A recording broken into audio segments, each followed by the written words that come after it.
of sword. We want people to come into Islam by means of the mind. We want people to come into Islam by means of reflection.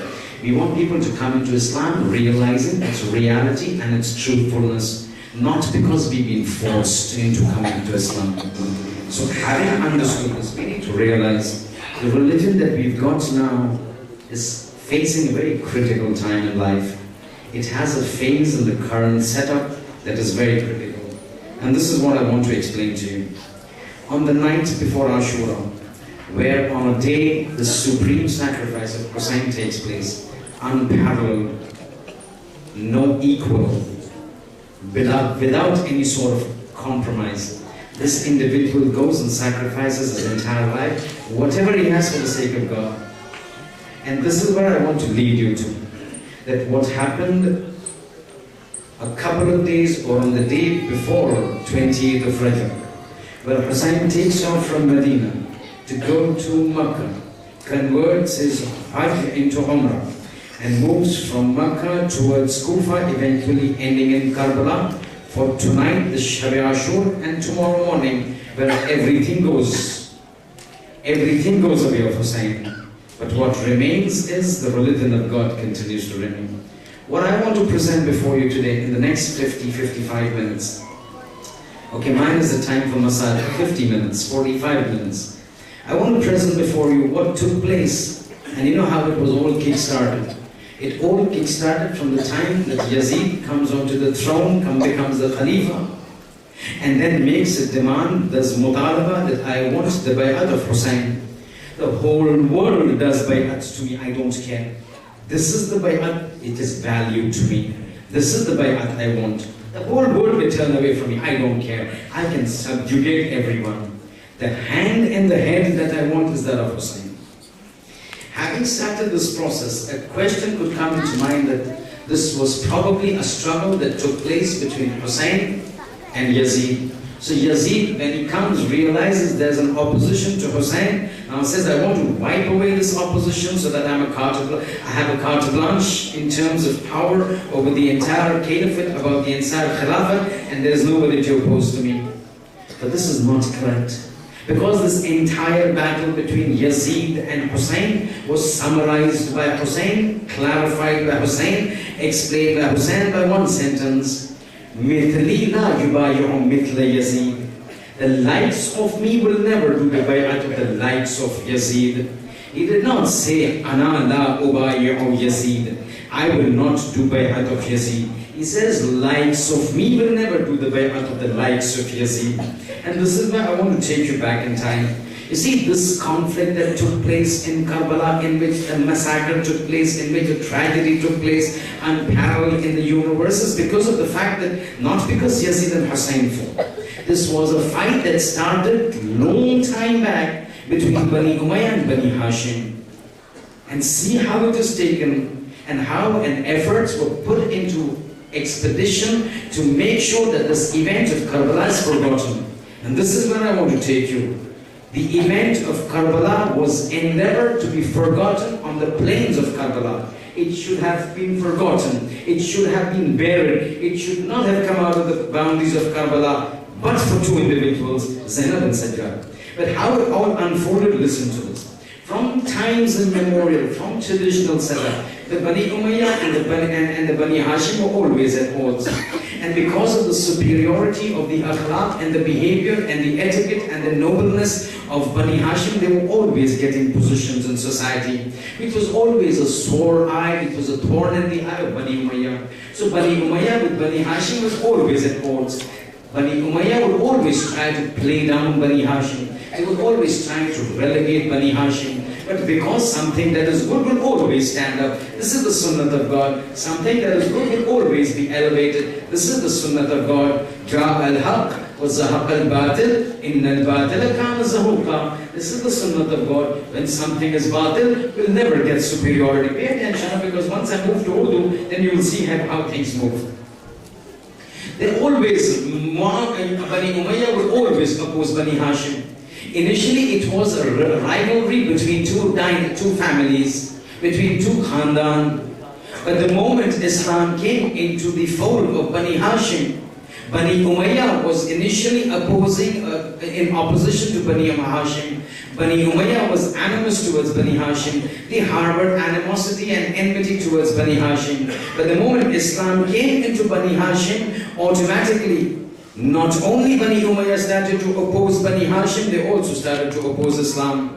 And right from the beginning, you would find that Bani Umayyah, because of their hatred for Bani Hashim, also went in opposition to Islam. Initially, they had got nothing to do with Islam. The entire hatred was for Bani Hashim. But because Nubuwwat came into Bani Hashim, they said anything and everything associated with Bani Hashim, we are going to fight. Anything and everything associated with Bani Hashim are going to be at odds. Nubuwwat came, Islam came, in Bani Hashim, we're going to fight you. We're not going to accept you. And hence this started the battle, this war between what was a dynastical and a family feud converted into a feud in terms of religion. And it started right from the time of those individuals. They were there at the time of the Holy Prophet. At the time of the Holy Prophet, the individual from Bani Umayyah who was at the helm was Abu Sufyan. Abu Sufyan was one of the sarsakt, one of the most stringent of the opponents of the Holy Prophet. For the entire time that the Holy Prophet says, قُولُوا لَا إِلَهَ إِلَّا اللَّهُ تُفْلِحُوا, say La ilaha illallah and you will be successful, he was always opposing the Holy Prophet. It was only in the 8th year of Hijri, when the Holy Prophet, with this massive army that he had developed after Hijrah to Medina, developed that entire army, comes into Medina with that ubuhat, with that waqar, with that absolute majesty, that without a drop of blood, Makkah that was up to now in the hands of the kuffar, in the hands of the mushrikeen, in the hands of the Quraysh, now falls.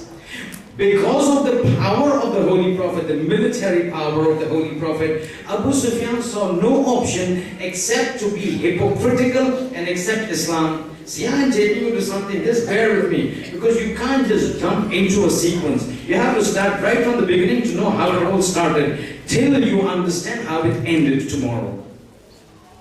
So here Abu Sufyan in the 8th year of Hijri accepts Islam, not just alone with his son Muawiyah. In the 8th year of Hijri, Abu Sufyan and Muawiyah accept Islam and become Muslims. But all along it was in the minds of Abu Sufyan, how was it possible for this man whom we were subjugating in Makkah to rise up so dramatically, so meteorically, for him to become superior to me, that now I have to bow down. Rawat says once the Holy Prophet was walking and Abu Sufyan is watching, and that thought again comes to his mind. He says, what happened that this man became so powerful that I am forced to accept his religion rather than being from Bani Umayyah and forcing him to accept my idols? As he was thinking, the Holy Prophet was walking in a direction. Holy Prophet, this Abu Sufyan is thinking, the Holy Prophet is walking quite a distance away from him. As soon as this thought comes into his mind, the Holy Prophet stops his horse, turns, comes to him. Now the tradition says, the Holy Prophet puts his hand onto his shoulder and says, you know who brought me into this position so that to make me superior over you? That one Lord that I'm calling you towards. Now with this incident taking place, this is Abu Sufyan. We're going forward, we need to go forward, because there's something very important I need to convey to you. This was Abu Sufyan. Apparently Abu Sufyan goes, Muawiyah comes. But understand, this Abu Sufyan that goes, and a few lectures, few matters before we spoke about Sufyani. The name Sufyani, according to traditions, is because he will belong to the lineage, according to certain traditions, he will belong to the lineage of Abu Sufyan. From the lineage, from the progeny of Abu Sufyan goes away at the time of Ali. Here Sufyani remains at the time of the 12th, 11th generation of Ali. But we will talk about it some other time. Right now it's not the time for Imam Mahdi. We are not concentrating on how Ashura took place and what prompted things to be culminated and the way it did culminate. This was Abu Sufyan. Abu Sufyan's time goes, Muawiyah comes in. Muawiyah was also from Bani Umayyah, but he was no different.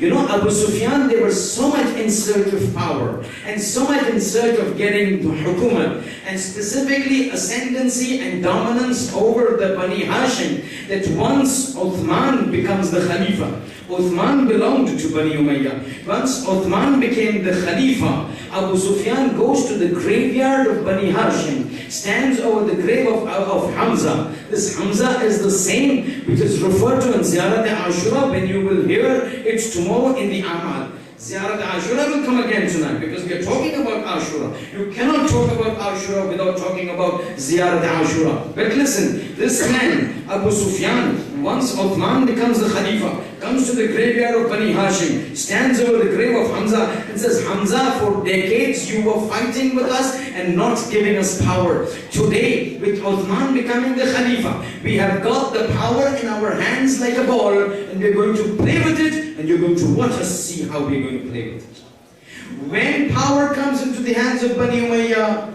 Muawiyah now comes to the power. We will take it right up at the time of Hassan ibn Ali. Muawiyah comes over here. Muawiyah comes no different from his father. But Muawiyah had a difference. Muawiyah was different to his father. Muawiyah was very different to his son. Father Abu Sufyan, son Yazid, in between Muawiyah. This man was a genius. Now when I say genius, it does not need to be taken in a positive light. He was a genius of the negative kind. Because he was always from the within. He was never a Muslim. He had never accepted the Holy Prophet as a prophet. All the entire machinations that he would do was only for the sake of getting the power.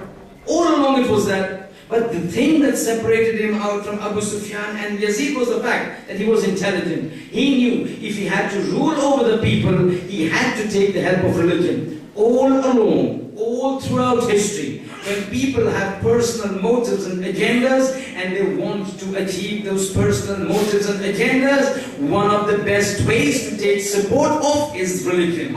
This is what ISIS is doing now. In the name of that black flag of La ilaha illallah Muhammadur Rasulullah, they are cloaking themselves with the garb of religiosity. As a result of which, these little children, when I mean little, not little, when I mean these young, naive children from Australia, from UK, from Germany, from France, fly across the borders to go into Iraq or to go into Syria or to go into Libya to join ISIS, they are being deceived by this garb of religiosity that this extreme organization, because of the personal motives and agenda that it has got, has used the support of the religion to deceive the people.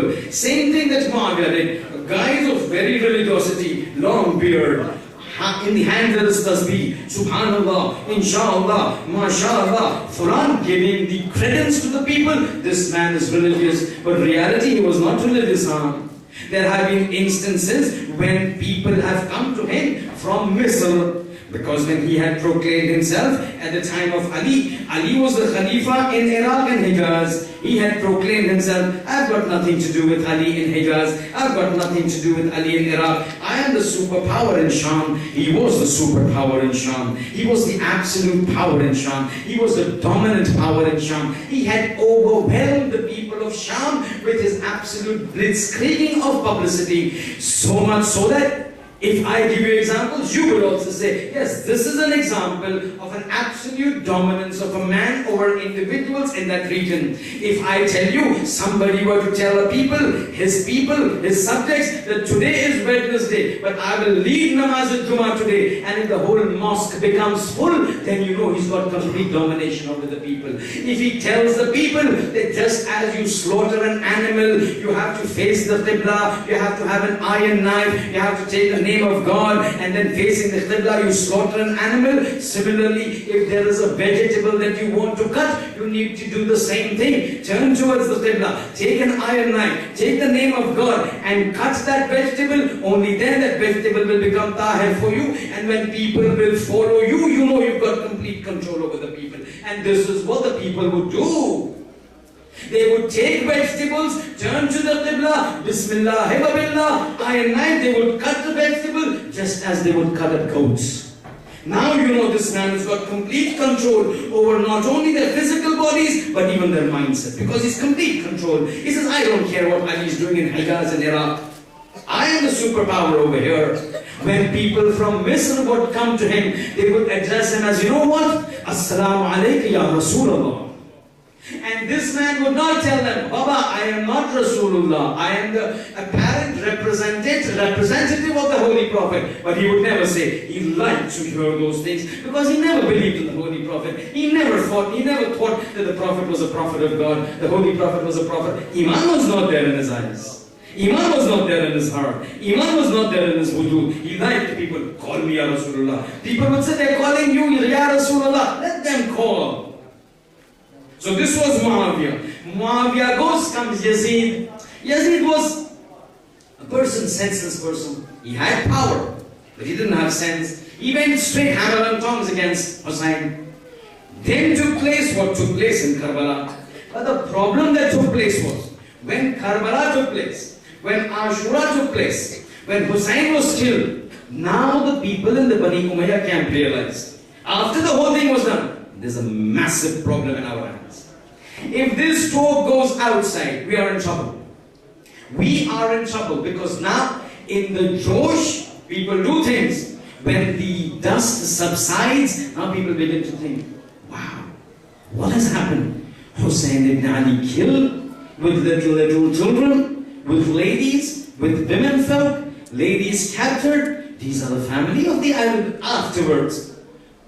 So this goes out, we are in trouble. Since then started a campaign to focus on one aspect, to suppress what happened in Karbala, to damage control, fire control, damage control, fire control, to make sure what has gone wrong does not go beyond what it's supposed to be, so that it becomes uncontainable. A discussion took place. Hussein has been killed. We need to make this forgotten on the plains of Karbala. And they came out with a policy, and I will link out each and every one of these policies, what they planned about to make sure the message of Hussein, killed in Karbala, gets buried in Karbala, doesn't go out, because if it were to go out as it did, Yazid would be forced to leave Zainab and Sajjad as he was forced to do. So if we let this go out, if we let this become open and armed, then we will have in trouble, because people will rise up against. And the very first thing that they said was, Muhammadin wa ala Muhammad.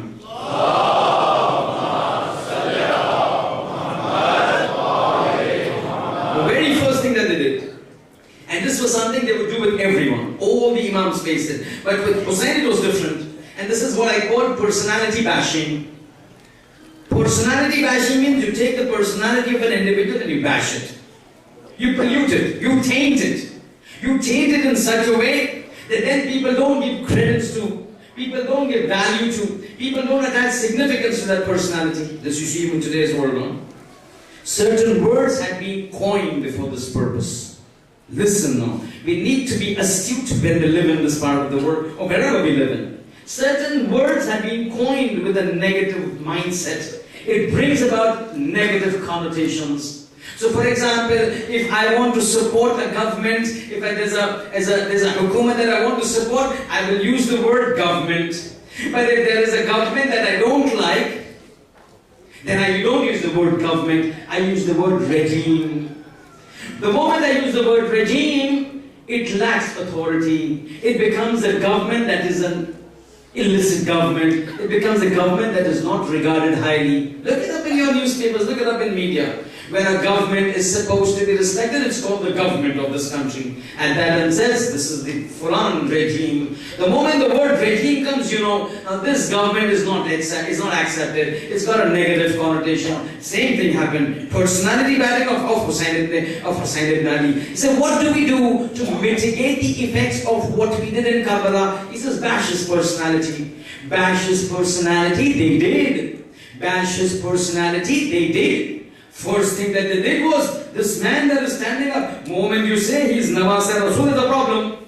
You've killed Nawaz al-Rasul, forget about Nawaz al-Rasul. Call him a Khariji, call him a rebel, tell him he's risen up against the Khalifa Muslimin. And the propaganda of Muawiyah of Yazid started. The propaganda of Bani Umayyah started. Ye jo mukhalifat kar rahe hai Khalifatul Muslimin ki. These people are opposing the Khalifatul Muslimin. These people are opposing Yazid, who's the representative of the Holy Prophet. These are Khariji. These are rebels. These are people who are opposing the Khalifa of God. Taint that personality. When you taint this personality, then the outcome is people don't look at you with respect. People don't look at you with ihtaram. You are now supposed to be a rebel. You're supposed to be a recalcitrant person. You're supposed to be one who's disobeying the ruling machinery of at that time. And how did it conclude? You remember when this entire qafla takes off from Karbala, enters into Kufa. You know what the people of Kufa did? پتھر اٹھا کے مارنا شروع کیا. ارے یہ تو خارجی آ رہے, یہ تو خارجی آ رہے. وہ تو پھر جو ہے وہ سجاد اور زینب کے جو ہے خطبات تھے کہ پورے ماحول کو تبدیل کر دیا. But initially that's what they said. This is the Kharji that is coming. This is the rebel that's coming. They would throw stones. They would throw stones at them. Till then they started to understand, Abba, these are not Kharji. These are not anybody else. These are not rebels. These are members of the Holy Family. Nawasai Rasool hai. Khanwada Rasool hai. آپ سمجھ رہے ہیں. اور اس کی انتہا میں آپ کو بتاؤں, یہ پروپیگنڈا اتنا چلا, یعنی شروعات سے تھا, شہادت کے بعد بہت زیادہ بڑھ گیا. لیکن یہاں بھی میڈیا کا کام ہی ایسا ہے, کوئی بڑی چیز جو ہے اگر لوگ خوش کرنا ہو تو پہلے سے ہی جو ہے میڈیا جو ہے کام کرنا شروع کر دیتی, اس طرح کام کرنا شروع کر دیتی تاکہ انسان کا مائنڈ پہلے جو ہے وہ فرٹائل ہو جائے, پازیٹیو یا نیگیٹو واٹ ایور, پولرائز یا نان پولرائز واٹ ایور. لیکن ایک مرتبہ جو ہے وہ چیزوں کو ذہن میں ڈالا جائے, کوئی چیز فار ایگزامپل پیٹرول کا بھاؤ بڑھنے لگا, پہلے سے جو تبلیغات شروع ہو جائے گی, ارے یہ ہو رہا ہے, پروڈکشن کم ہے, یہ ایکسیسو پروڈکشن ہو گیا, فلاں ہے. پھر ایک مرتبہ جو ہے کہا آ جائے گا, شاید جو ہے وہ بڑھ جائے, پھر جو ہے وہ پبلک ڈسکس کرنا شروع, یعنی ذہنیت آمادہ ہو جاتی ہے. پھر کہیں گے کہ چلو فار ایگزامپل 1 پاؤنڈ بڑھا دیا, 50 پینس بڑھا دیا. یہ مسئلہ, یہ ٹیکٹک ہوتا ہے, یہ ایک اسٹریٹجی ہے. یہ اسی طرح وہاں سے بھی شروع کر دیا گیا. عاشور سے پہلے چھوٹے پیمانے پر, عاشور کے بعد بڑے پیمانے پر. آپ کو بتاؤں اس کا اثر کیا ہوا. ایک واقعہ سن لیجیے عاشور سے پہلے, ایک واقعہ میں نے عرض کیا, ذکر کیا, اس کو صرف جو ہے تذکر دینا. پروپیگنڈا, پرسنالٹی بیشنگ, انسان کی جو شخصیت کو خراب کرنا, تخریب شخصیت. دیکھیں آپ کو پتا ہے وہ 30,000 کا لشکر کو کہا جاتا ہے یزید کا, جو حسین کے سامنے کربلا میں آیا, وہ آپ کو کیا لگتا ہے سب 30,000 جو ہے کوفے سے آئے تھے؟ سب 30,000 کوفے سے نہیں آئے تھے. سب 30,000 سارے جو ہے وہ 30,000 کا مجمع جو ہے وہ کوفے سے نہیں تھا. بعض اوقات بہت سارے ہزاروں کی تعداد میں کوفے کے اطراف جو قبائل تھے, اس کو ابن زیاد نے انہوں کے ان کے سرداروں کو بلایا کہ مجھے مدد چاہیے, آدمیوں کو بھیجو. 30,000 کا مجمع نہیں تھا, 30,000 کے لوگ تھے, مگر لوگ تو جنگ نہیں کرتے, جنگجو جنگ کرتے, سپاہی جنگ کرتے. 30,000 نہیں تھے ابن زیاد کے پاس. اب کافی ساری ہزاروں کی تعداد میں جو متعدد قبائل تھے جو کوفے کے اطراف, کربلا کے اطراف تھے, ان میں سے بلایا گیا. روایت میں ملتا ہے, تاریخ میں ملتا ہے. جب دیکھیے پبلسٹی کیا کرتی ہے, پی آر کیا کرتا ہے, اس کی طاقت. روایت ہے ان قبائل میں سے ایک قبیلے کا واقعہ ہے کہ ایک شخص جو ہے اپنے گھر والوں سے کہتا ہے میں جا رہا ہوں کربلا. کہتے کس لیے جا رہے ہو؟ کہتے خارجی جو ہے کھڑا ہوا ہے امیر المومنین کے سامنے, اس کی مخالفت کرنے جاتا ہوں. کہتے خارجی کا نام کیا ہے؟ کہتے اسے حسین کہتے ہیں, حسین ابن علی. ایک مرتبہ نکلتا ہے, کہتے جاؤ خدا حافظ, خدا تمہیں کامیابی دے, گھر والے کہتے. اب یہ انسان باہر نکلتا ہے اور بیٹے اس کی دعا منہ زبانی بتا رہا ہوں میں آپ کو, ورڈ فور ورڈ, ہاتھ اٹھاتا ہے, گھر سے نکلتا ہے, اپنی شمشیر زرا کو پہنا, ہاتھ میں شمشیر لیا, ڈھال لی, ایک مرتبہ گھوڑے پر چڑھنے جا رہا کہ ہاتھوں کو بلند کرتا ہے, کہتا اللہم انی اتقرب الیک بقتل حسین, اے پروردگار حسین کو قتل کرنے سے میں تیری قربت حاصل کرنا چاہتا ہوں. یعنی آپ سوچئے برین واش کس طرح ہو گیا انسان کا مائنڈ کہ نواسہ رسول کے قتل کے لیے گھر سے نکل رہا ہے, لیکن جو اس طرح نکل رہا ہے خدا سے کہہ رہا ہے کہ خدا حسین کو قتل کر کے میں تیرے نزدیک آنا چاہتا ہوں, مقرر ہونا چاہتا ہوں, تقرر حاصل کرنا چاہتا ہوں. اسی کہتے ہیں برین واش. یہی تو چیز آئیسس کر رہی ہے نا ابھی نوجوان کی جو ہے مائنڈ سیٹ. لیکن آئیسس صرف نہیں ہے, سنیے مسئلہ. اس طرح برین واش ہوا کہ میں خدا تیرے تقرب چاہتا ہوں, حسین کو مار کر. یعنی آپ سوچتے برین واش کس طرح اثر کر گیا. یہ تو ایک حصہ ہے, یہ تو ایک حصہ ہے. ون پلان, تخریب کر دو. ہم خود دیکھیے جب امام خمینی اٹھے تھے, آپ کو بتائیں امام خمینی کے سلسلے میں کیا کیا بات ہو رہی تھی. جب وہ پہلے اٹھے انقلاب کا نام لے کر کہ ہمیں تو شاہ بھائی پھر آ گئے, شاہ کو نکلنا ہے, کیا جواب دیا پبلک نے, میڈیا نے, ان کے مخالفین نے, پرسنالٹی بیشنگ, تخریبی شخصیت کو پہلے خراب کر دو. میڈ ملا, میڈ آیت اللہ پڑھیے, تخریب کرنی, خراب شخصیت, بتا دو پاگل انسان ہے, تو پھر انسان کو فالو نہیں کرے گا. وہ تو تو جو ہے جس کو خدا عزت دینا چاہتا ہے یعز من یشاء ویعز من یشاء، ایک کلام کیا پوری جو ہے مملکت آگے راستے کا، وہ خدا کا کام ہے، مگر انسان نے کوشش کی تخریب کرنے کی، گالیوں گرانا لوگوں کے نزدیک، پھر یہ بکتا رہے ان کی زبان میں، ہم تو نہیں کہہ سکتے، کہتا رہے جو بھی لوگ فالو نہیں کریں گے، میڈ ملا میڈ آیت اللہ، یہی چیز ہوتی ہے تخریب، وہاں بھی ایسے ہی ہوا۔ اب دوسرا مرحلہ یہ تھا کہ دیکھا اب ایسی چیز کرو، واقع تو ہو گیا، غلطی ہو گئی، ایسا نہیں کہ نہیں سمجھتے تھے غلطی ہوئی ہے، ایسا نہ سمجھے گا کہ غلطی ہو گئی، نہیں سمجھتے تھے، سب سمجھتے تھے۔ خولی کا واقعہ جانتے تھے، حسین کے سر اقدس کو لے کر جب وہ گھر پہنچا تو کیا واقعہ ہوا، پشیمان ہوا، مگر ہو چکا کام، اب کیا کر سکتا ہے۔ زوجہ کا واقعہ، اس کی 2-3 زوجہ تھی، وہ ایک نے کیا کہا وہ علیحدہ مسئلہ ہے، مگر سمجھ چکے تھے، پریشان ہو رہے تھے، ایک ہو گیا کام، برا نقصان کیا، عجیب ہم نے کام کر دیا، مگر ایک ہی زینب نے بتا دیا تھا یزید کو، یزید تم کچھ بھی کرو، تمہاری تمام سازش کو جو ہے وہ عمل میں لے آؤ، لیکن ایک بات یاد رکھنا، لا تمحو ذکرنا، تم ہمارے ذکر کو مٹا نہیں سکو گے۔ یہ آج ہم بیٹھے ہیں نا، یہ دعا سیدہ کی، یہ ثانیہ زہرا کی بھی دعا ہے، کہہ دیا تھا، پیشن گوئی کی تھی، ارے یزید تم جو سازش کر لو، لیکن ایک بات یاد رکھو، لا تمحو ذکرنا، ہمارے ذکر کو مٹا نہیں سکو گے، ہمارے ذکر کو، ہماری یاد کو، ہماری محبت کو لوگوں کے دل میں سے نکال نہیں سکو گے۔ اب یہ مسئلہ دیکھیے، وہ ایک مرحلہ ہو گیا، سمجھ میں آ گیا، غلطی ہو گئی، اب کیا کیا جائے؟ کہتے اس طرح اس واقعے کو تبدیل کر دو، اس عاشور کے لے کے جو ہے یہ ماننے والے حسین کے اتنا گریا کرتے ہیں نا، یہ واقعے کو اس طرح تبدیل کر دو کہ ان کے تمام جذبات کے اوپر پانی پھیر دو، تمام جذبات پر پانی پھیر دو، تمام آئیڈیالوجی کو چینج کر دو۔ میں آپ کو کیا بتاؤں، آپ خود سمجھدار ہیں، اہل ایجوکیشن ہے، اہل علم ہے، خود جا کے دیکھیں دنیا میں کیا ہو رہا ہے اور تطبیق کریے، کیا یہ چیز آج بھی واقع نہیں ہوتی ہے؟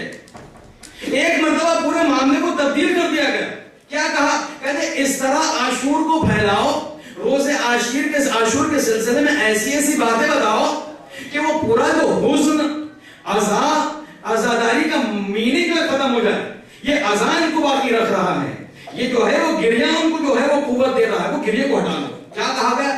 رسول کی حدیث، رسول کے نام پہ حدیث کو گڑنا شروع کر دیا، جعلی حدیث، ایسی ایسی چیزیں سنیے، پھر میں آپ کو بتاؤں، ہر نبی کو نام ذہن میں آیا، ان کے سلسلے میں روایت گڑ دی، کہتے آدم سے شروع کرتے، کہتے آدم یہ عاشور کا دن بڑا بابرکت ہے، اس پہ گریہ نہیں کیا جاتا، اس پہ گریہ نہیں کیا جاتا، سب سے پہلے شروعات یہاں سے ہوئی، گریہ نہیں کرتے، یہ تو خوشی کا دن ہے۔ خوشی کا دن کیوں ہے؟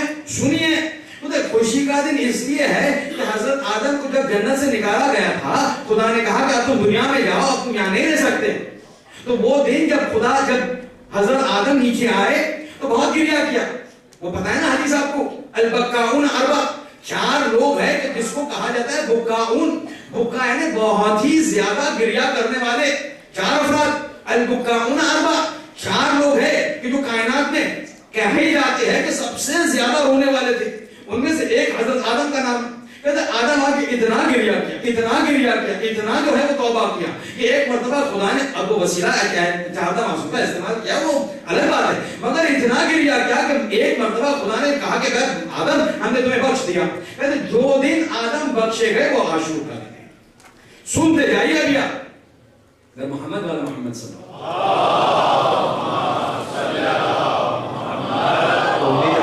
گزارش ہے کہ تھوڑا ممبر کے اور قریب آ جائیں، ایک دفعہ اپنی جگہ سے کھڑے ہو کے ایک آدھا قدم اگر آپ لوگ آگے آ جائیں گے تو کافی مومنین جو ہے اندر ہال کے اندر تشریف لا سکتے ہیں۔ درود پڑھتے ہوئے کھڑے ہو کے آدھا قدم اگر آپ لوگ آگے آ جائیں، اور محمد والے محمد صلوات۔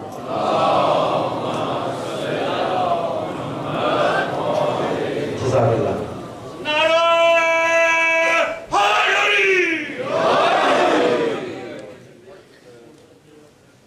تو آپ نے سنا، شروعات کرتے ہیں آدم سے، کیونکہ پورے لوگوں کی مائنڈ سیٹ کو چینج کرنا ہے، لوگوں کو بتانا ہے، لوگوں کو جو ہے گمراہ کرنا ہے کہ یہ دن عزا کا نہیں ہے، گریے کا نہیں ہے، یہ نیک دن ہے، یہ جو ہے سیلیبریشن کا دن ہے، خوشی کا روز ہے، خوشی کا دن ہے۔ کس حساب سے؟ آدم کی دعا جو ہے دن قبول ہوئی۔ چلیے نوح کی طرف، یہ روایت گڑھی گئی ہے، یہ روایت جو ہے وہ جعل کیا گیا ہے، من گھڑت حدیث جو ہے بنائی گئی ہے. کہتے ہیں بھائی آدم ہے لیکن دوسرا کیا ہے خوشی کی بات اس دن کی. کہتے ہیں وہ نوح جب کشتی میں گئے تھے نا اور طوفان آیا, پھر طوفان ایک مرتبہ تھم گیا, پانی ٹھہر گیا اور جو ہے وہ نوح کی کشتی جو ہے وہ جودی پر جا کر رکی. وہ عاشور کا دن تھا. کیوں رو رہے ہو؟ رو نہیں, یہ تو نیک, یہ تو بہت اچھا دن ہے, خوشی کا دن ہے. کہاں سیلاب آیا, کہاں طوفان آیا, جو ہے وہ کشتی نوح رک گئی روز عاشور کی برکت سے. یہ نیک دن ہے, یہ رونے کا دن نہیں ہے, یہ غم منانے کا دن نہیں ہے. سیلیبریٹ کرو. موسیٰ جس دن اپنے جو ہے وہ جادوگروں پر روایت بتا دیے, انہوں نے یہ کہا جو دن فرعون نے معین کیا ان ساحروں اور جادوگروں کا مناظرہ حضرت موسیٰ کے ساتھ, وہ دوپہر کا وقت تھا, ظہر کا وقت تھا روز عاشور. اور اس روز عاشور میں امام حضرت موسیٰ نے اپنے کو اپنی قوت کے ساتھ جو ہے غلبہ کر دیا ساحروں پر اور جادوگروں پر. وہ دن عاشور کا تھا, یعنی باطل نابود ہوا اور حق پیروز ہوا. یہ جو دن جس میں حضرت موسیٰ جادوگروں پر جو ہے وہ کامیاب ہوئے, وہ عاشور کا دن تھا. گریہ کیوں کر رہے ہو؟ اور نہیں چھوڑے اور آگے بڑھایا. ارے وہ روز جہاں جو ہے وہ موسیٰ اپنے بنی اسرائیل کو لے کر دریا سے گزرے, وہ بھی عاشور کا دن تھا. یہ گریہ کیوں کر رہے ہو تم؟ یہ تو بہت نیک دن ہے, غم کا دن نہیں ہے. وہ عیسیٰ کی ولادت جب ہوئی, یعنی بنا فادر کے, بنا باپ کی جو ہے وہ عیسیٰ کی ولادت ہوئی. یہ معجزہ کائنات نے دیکھا. یہ معجزہ کب پیش آیا؟ حضرت عیسیٰ کی ولادت جو ہے وہ روز عاشور کے دن ہوئی. آپ کیوں رو رہے ہیں؟ آپ کیوں اس کو غم زدہ رہ رہے ہیں؟ اسے جو ہے وہ سیلیبریٹ کریے, خوشی منائیے.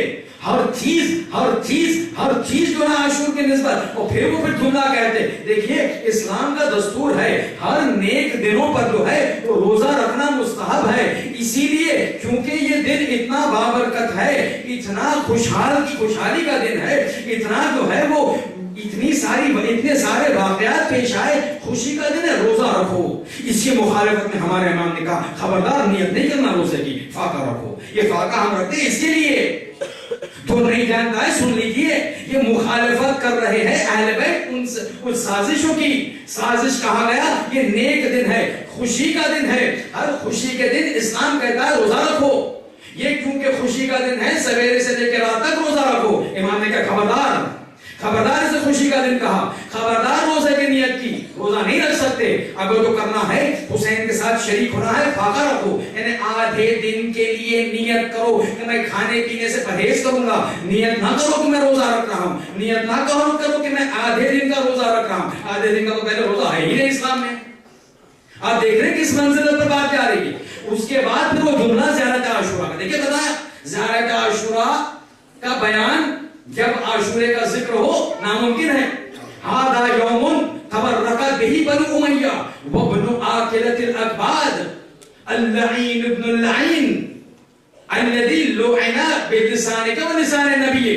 یہ پورا جملہ انشاءاللہ کل آپ سنیے گا, وہ فلیش بھی ہوگا جو ہے وہ پریزنٹیشن پہ. یہ جملے کیا کہتے ہیں؟ ہذا یوم, ارے یہ زیارت عاشورہ حدیث قدسی ہے, اللہ کی طرف سے آئی ہے. یہاں ایسی چیز نہیں ہے کہ معصوم فرماتے, یہ حدیث قدسی ہے. ایک مرتبہ اس میں جو ہے خدا فرماتا ہے ھذا یوم, یہ وہ دن ہے تبرکت بہ بنو امیہ.